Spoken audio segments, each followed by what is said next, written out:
பம்பலப்பிட்டியில் உள்ள பிரபல பாடசாலை ஒன்றிலிருந்து சடலமாக மீட்கப்பட்ட பெண் சிற்றூழியரின் பூத உடலை பொறுப்பேற்க உறவினர்கள் மறுத்துள்ளனர்.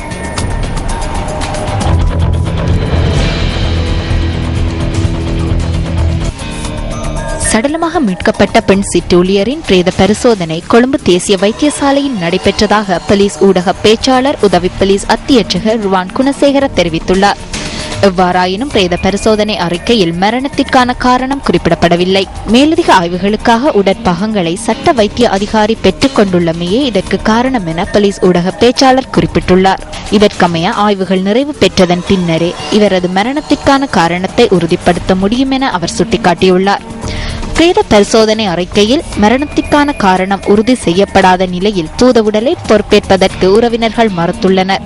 இதற்கமைய பூதவுடல் கொழும்பு தேசிய வைத்தியசாலையின் போலீஸ் பிரேத அறையில் வைக்கப்பட்டுள்ளது. இந்த விடயம் தொடர்பில் நீதிமன்றத்தின் கவனத்திற்கு கொண்டு வரவுள்ளதாக போலீஸ் ஊடக பேச்சாளர் தெரிவித்துள்ளார்.